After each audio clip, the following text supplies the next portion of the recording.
Welcome back.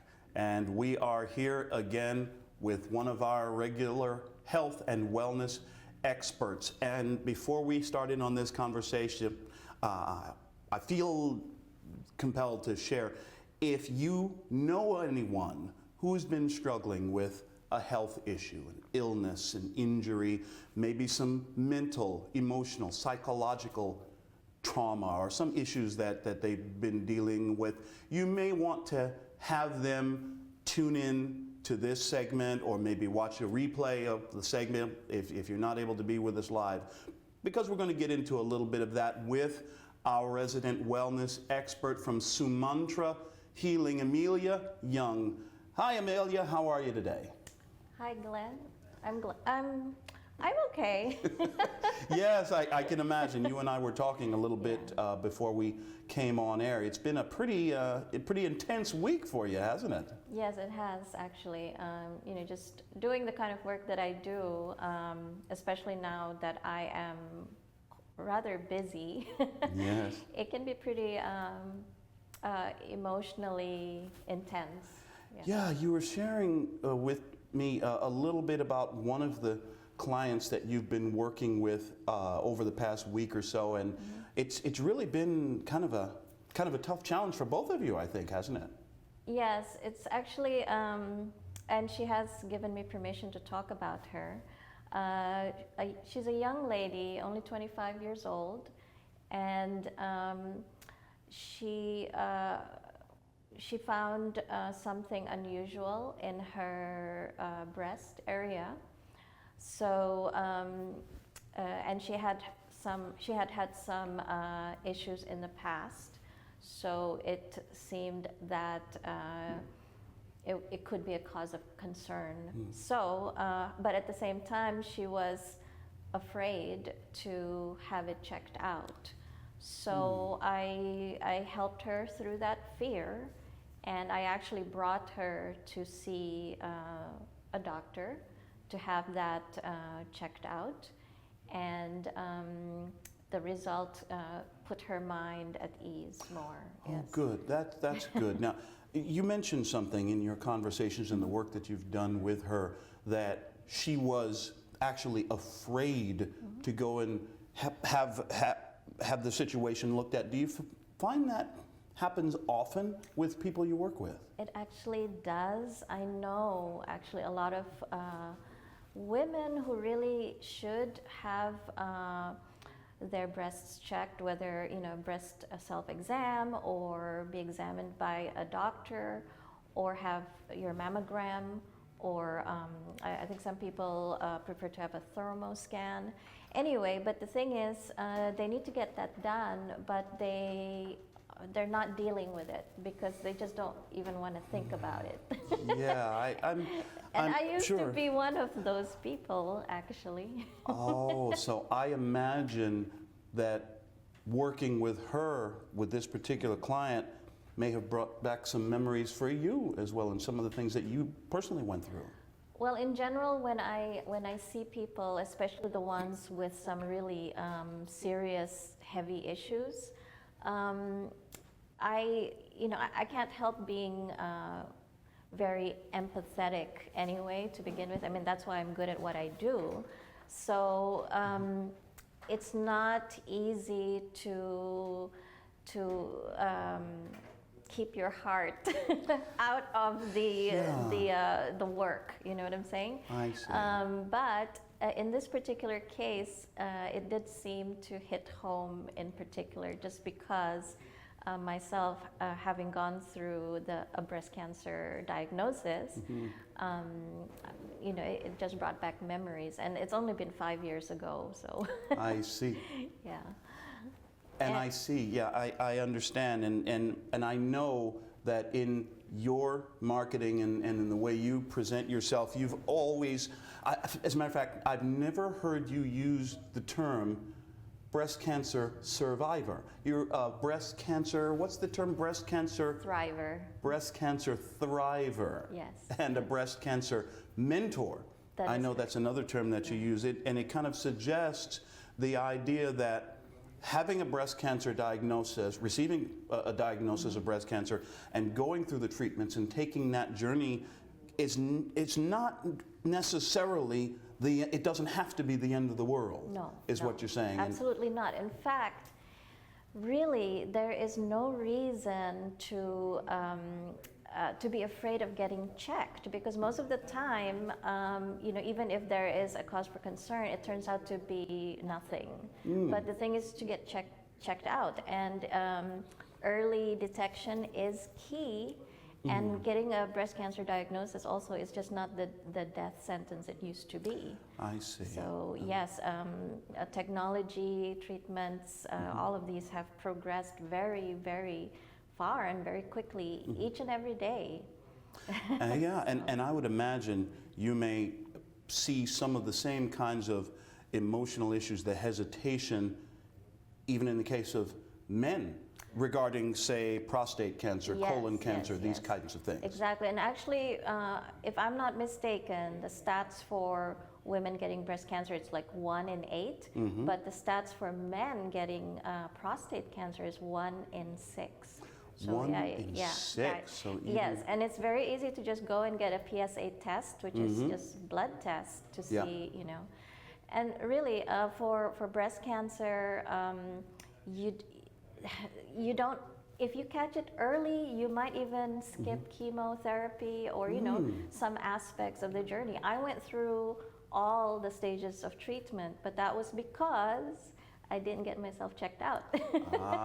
Yes, and actually, I will tell you that prior to receiving the diagnosis, I had skipped 2 mammograms because I figured that I had small breasts and no history of cancer in my family, so I believed that I was not at risk. I see. Is that kind of a misconception that many women have, that if I have very large breasts or on the larger side, there's more of a chance of having breast cancer? In my case, I was not heavy chested at all. So, I think that there are a lot of misconceptions, and for me, I learned a lot of things along the way, and I do believe that it's better to learn about these things before you're actually faced with it, and that is why I do a lot of outreach and education about this sort of thing. Like every month, I remind people about, there is a program called Feel It on the First. Feel It on the First? Yes, where you, women should, and men actually, because some men do get breast cancer, to check your breasts on the 1st of every month. And yes. Feel it on the first. Feel it. Feel it. I'm only laughing, not because it isn't a serious thing to take care of, but it reminds me of another saying that I have heard you use. Yes, that's something about saving lives or something. Well, I became rather notorious for this line when I first visited the BNI networking. Oh yes, that's group. Right. For some reason, at one point when they asked me to repeat my name and the name of my business, I decided not to do that, and instead, because it was, I believe it was on the 2nd of the month, I decided to talk about the Feel It on the 1st, right? Okay. So I said, so women, please go ahead and check your breasts. And after that, because the majority of the people there were men, so then I said, and men, save a life, grope your wife. And then boom, the whole room exploded, and some of them even stood up, like standing ovation. It's like, what? Save a life, and grope your wife. So now, like by popular request, I do say that. It's like my signature line. Well, it seems to me that could have benefits on a number of different fronts. It does, yes. I mean, I had men asking them, so have you saved a life today? Have you saved a life today, gentlemen? Exactly. So, and somebody said the best medical advice I've ever heard. That's fantastic. That's absolutely. Yes. Here's something. You were talking about this one particular client that you were working with, and thank goodness. Yeah. Things seem to be working out, if I understand you correctly, things seem to be working out well for her, Yes. at least so far in her journey. I was curious, and I think we talked about this a little bit before we came on, what are some of the other issues that you see in working with clients, maybe illnesses or injuries or some kind of wellness challenges that people may be having, even in the area of mental or emotional, psychological issues. Now, I know you're not a psychotherapist per se, but you do work with people who have different things that they're struggling with, and I wanted to take a moment and talk and ask you to share some of the issues, obviously without revealing any confidences, some of the issues that you've dealt with some of your clients, so that someone who's watching or listening can say, you know what? If Emilia helped this person with that particular issue, which I feel I've been dealing with, maybe I ought to give her a call. Well, there's a few things. For example, I have actually been seeing quite a few people who have come to me, and they are feeling a lot of anxiety and depression, and usually it's been exacerbated by the past 2 years. Yes, I should think with everything that's been going on. Exactly. And so I would say that is kind of like a PTSD or CPTSD, because we all went through a certain trauma through those, through the pandemic and all that.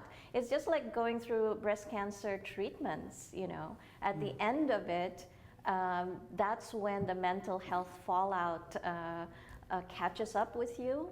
Yes. And that's something that needs to be dealt with, because it's not something physical like cancer where you can pinpoint where it is and take it out, and you know what I'm saying? Yes, take a scalpel or some radiation or whatever. And that's why actually energy healing is a good option. Besides of course a psychotherapy and all that stuff, energy healing is a good option because from what I've seen, from what I've observed and experienced and all that, in order to address the mind, you have to tackle it at the level of the energy field, because that's where the mind is. It's not in the brain.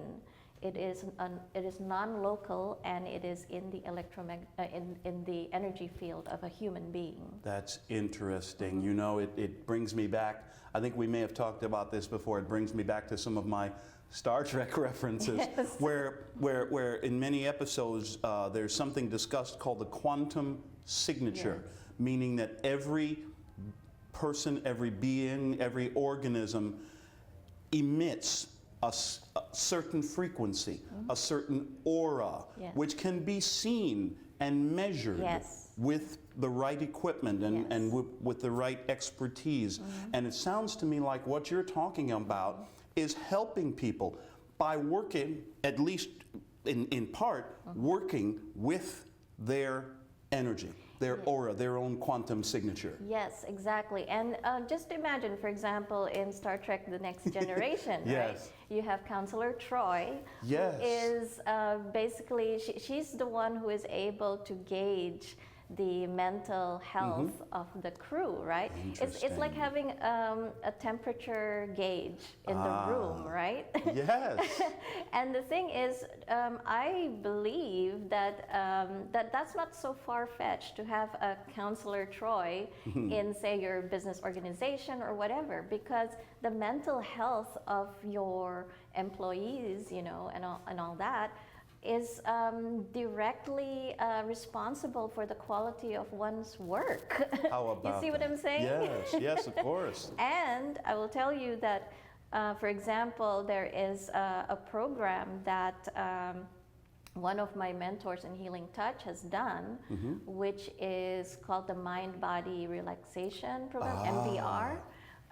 And a particular university uses that for their nursing students, so that Interesting. a day before they are going to sit for an exam, they receive 30 minutes or even an hour of MBR, and it sets them up for the exam the next day, and the passing rate has been incredible ever since they adopted Calming the the program. mind. Exactly. Sounds like the kind of treatment I'd like to go through myself. Emilia, we're out of time. I just love chatting with you about these things. As a matter of fact, I think it's about time for me to schedule another session with you. What do you think? Yes, absolutely. Emilia, Sumantra Holistic, thank you so very much for sharing your wisdom and your expertise with us on a weekly basis. We really appreciate it. And you can reach Emilia at the phone numbers and the email there on your screen. Breast cancer mentor, energy healer, Emilia Yonge with Sumantra Holistic. Thanks again. Great to see you. And we'll be right back after these commercial messages.